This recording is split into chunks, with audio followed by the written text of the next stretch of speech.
University of Johannesburg on 5 points. They're looking for a 3-pointer here so they can get into that vital situation of the semi-finals. No quarter-finals in this competition. The two teams that's only getting 3 goals throughout the whole competition, while UJ been able to get 7 goals. So if you're a statistician, if you're into that kind of thing, Crouch, saw him out at CUT. Ultimately they lost that game. Started off as a striker, ended up in midfield, and in the end was a left back as he swings on. Now, it's got to be about who wants this the most, and you know, the University of Johannesburg really stunned us because they were behind all of the time against Northwest University in round 1. Eventually scored 4 unanswered goals in the second half. It was absolutely terrific. We were there to watch that, and I'm sure on your World of Champions you enjoyed the action as well.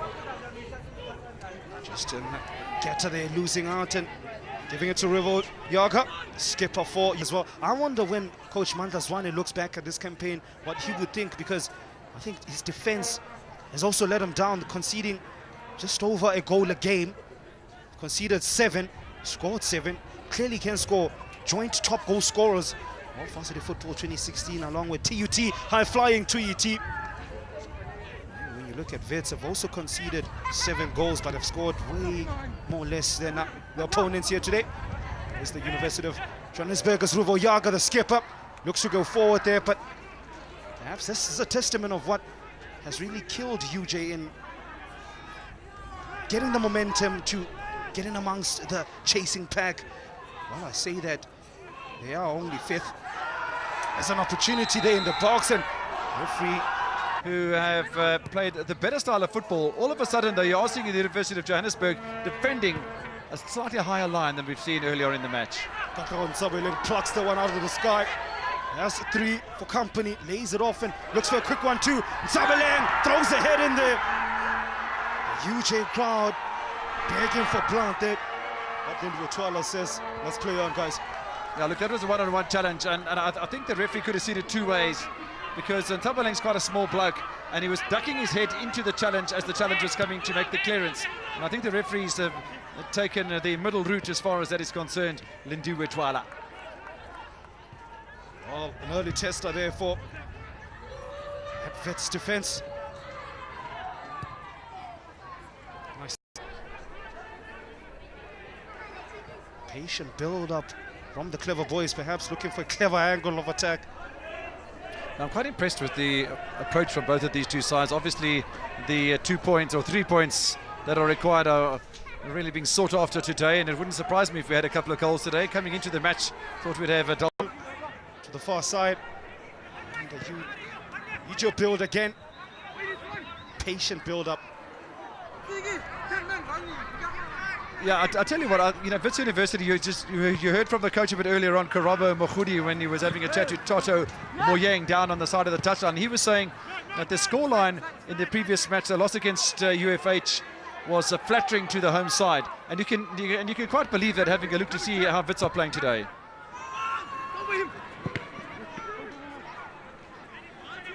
They're living slightly dangerously there, but nonetheless brilliant. Peterson found the clearance. Just the 1 goal and 3 goals for the Wits University side, but conceding double that amount in the process. Yeah, clearly both sides are struggling, and now we wait to see what happens. Big match tonight up in the Northwest Province. Northwest University down in 7th place at the moment, but with the match in hand, play UWC. That could be quite a cracking one.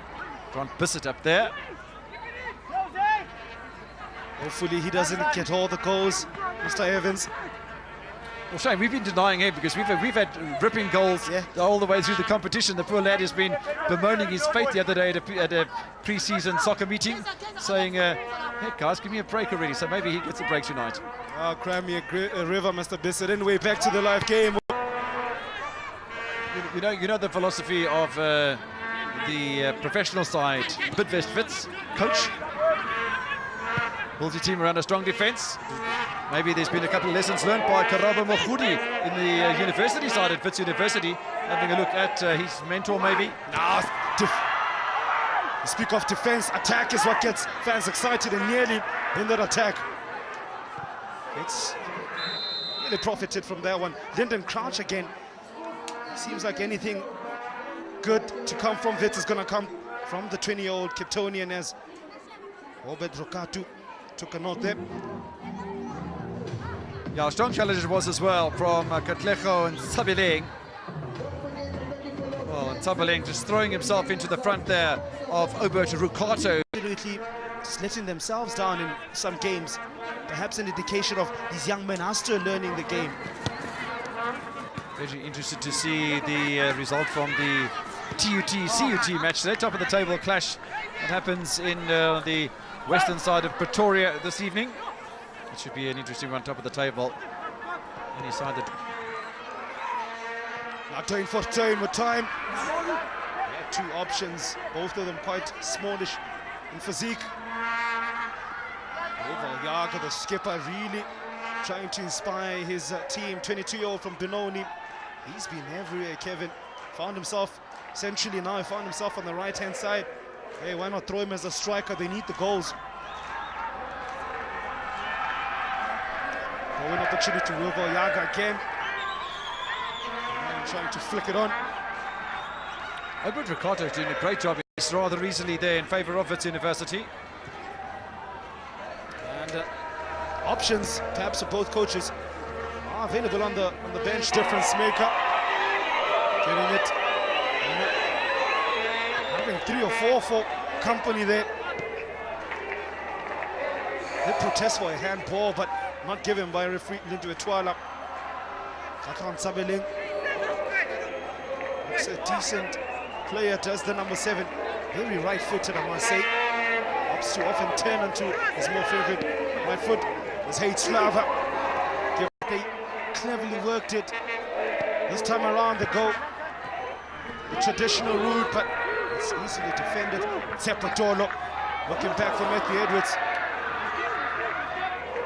Instance, it did look like a defender there. He's such a terribly right-footed player, Tsepatolo. He had plenty of opportunity to grab that ball, and good vision from the Wits defenders as well to pick up that he's very right-footed and just keep him on that side, defend him on his right-hand side, forcing him onto the left where he's not able to make much of a progress. Good switch there by Rubo Yaga. Down by Tsepatolo, the man on the ball now. Far post, and Tsabileng has his hands up. So send it my direction, young man.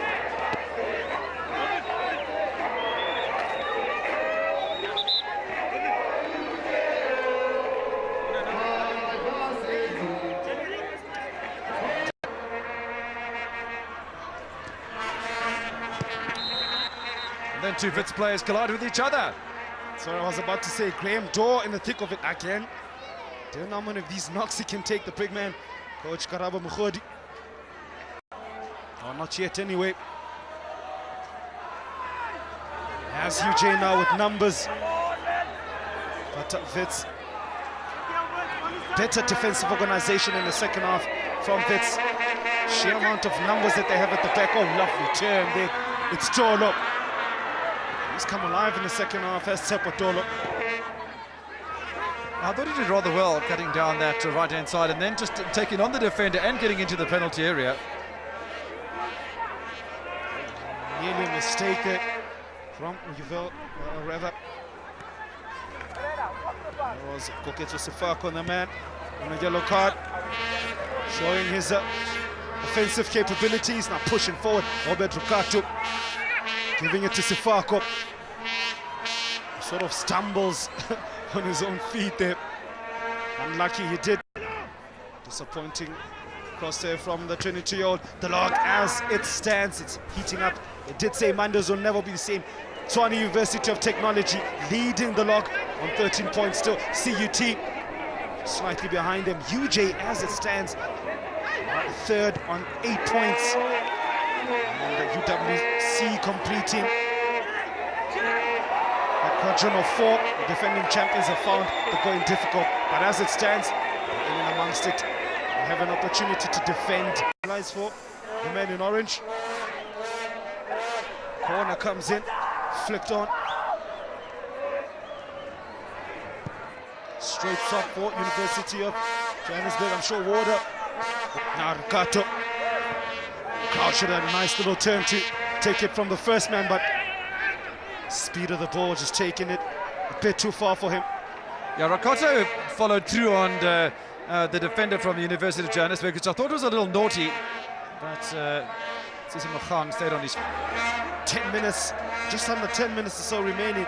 They just need to keep cool, calm heads. They register, I think, their first home win of the season here. Last time we were out here, Kevin, as Crouch now goes in the box and is looking for Graham Dog. I tell you, Wade Rowe, and that's the 6th, I think, yellow card of the day. now Tabelin is the option. Receives it from Kamet, and Tabelin swaps flanks and takes up a bit of magic there to the home fans' delight. Perhaps it's a bit too early to be doing a bit of that. No, I think he was waiting for some positioning on the far side by the substitute. I've imagined Wits coming back from that. Wits University still have an opportunity, 4 minutes and maybe potentially 3 minutes of stoppage time, so they still have time to play, but haven't really tested for me enough. Pumalele Sambo. An opportunity there for the visitors. Cross cutter, easy peasy for